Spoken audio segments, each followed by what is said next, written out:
where are home prices going and is it a good time to sell or buy? As you can probably imagine, that's the question I get almost every day, and it's usually what's on people's minds when they reach out to me, at least in a professional capacity. Sometimes not. uh, Happy Monday, by the way. This is Mondays with Mike, and yes, we are going to tackle that topic today. We're due for a market update, but I think so much of what's going on locally. Uh, can be driven by the macroeconomics and what's going on, nationwide and really even worldwide.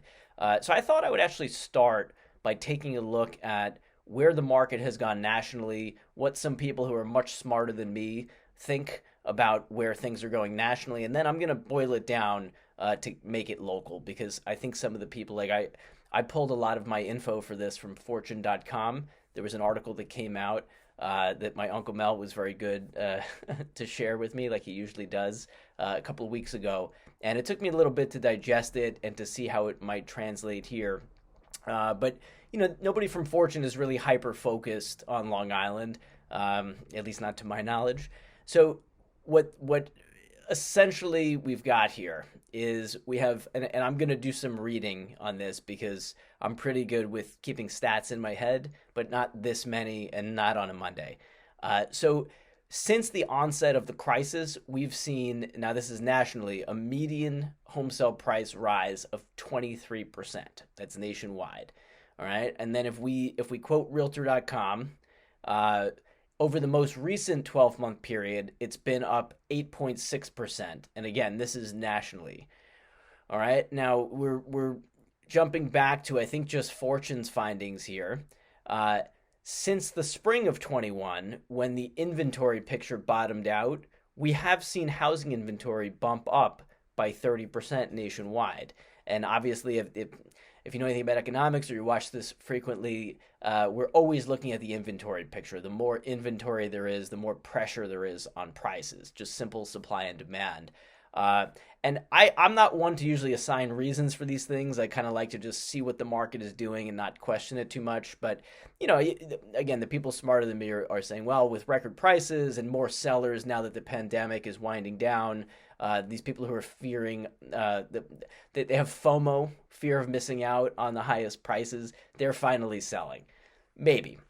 I don't know. But I think the consensus among the experts is that nationwide we're going to see growth tapering off, not necessarily coming down, but just slowing. So we have CoreLogic coming in with a forecast of 2.7% appreciation over the next year. Maybe we'll just say all of 2022, because frankly, I'm not quite sure if this is like a rolling 12 months or if they're projecting for the next calendar year.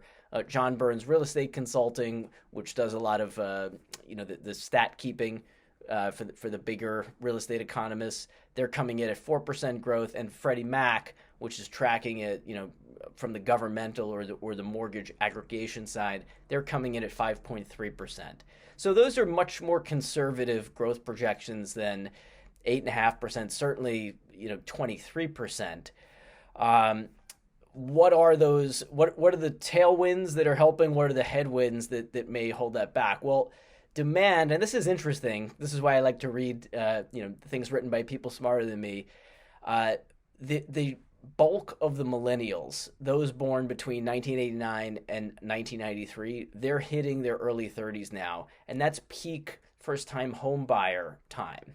So we still have a huge surge in demand from what sometimes are called echo boomers.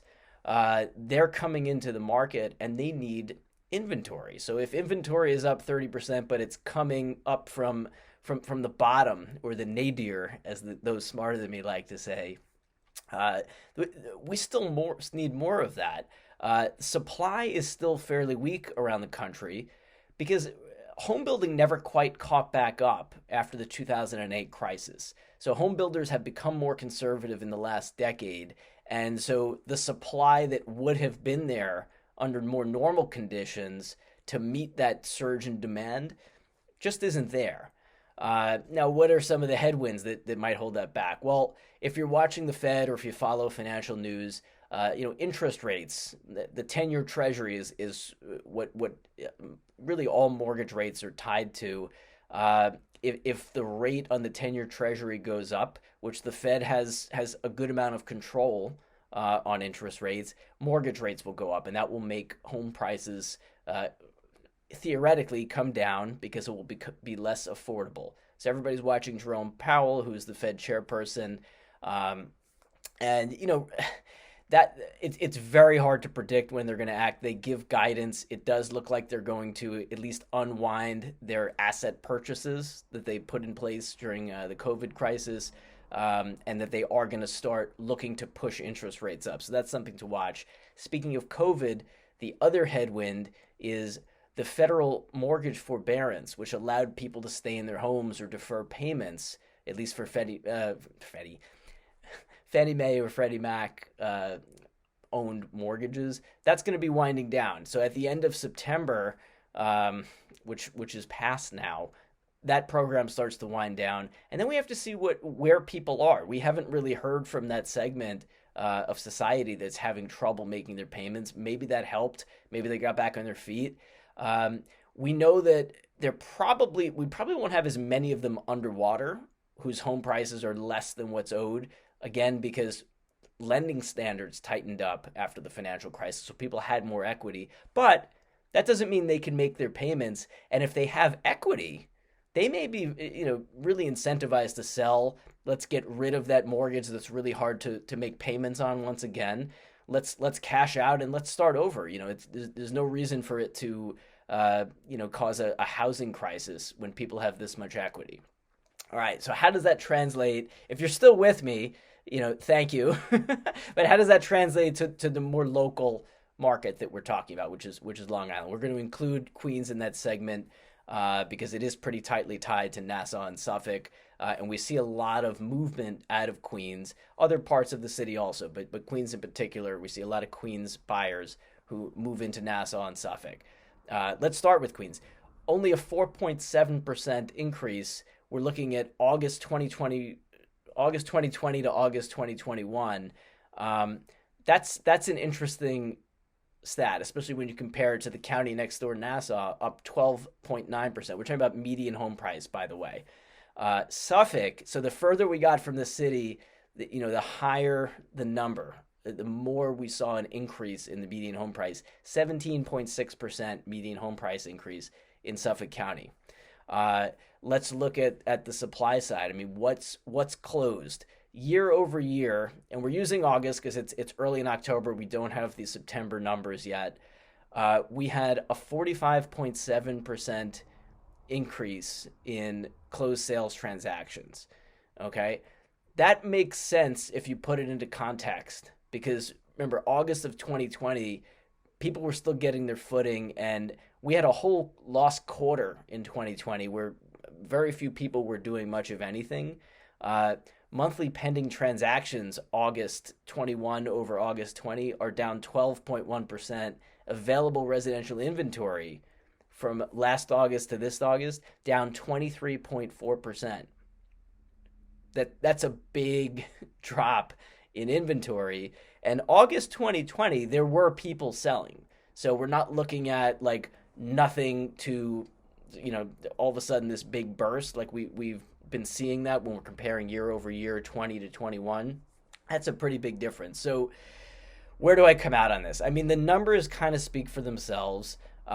Is demand as strong on Long Island as it is for other parts of the country? Well, the numbers speak to that. Obviously, in Suffolk County, the 17.6% year over year, that's in line with what we're seeing. It's actually, I think, even a little bit better than a lot of parts of the country. Nassau County is right there also. So that whoever the buyers may be, whether they're part of that millennial early 30s set or anybody else, they are still attracted to Long Island.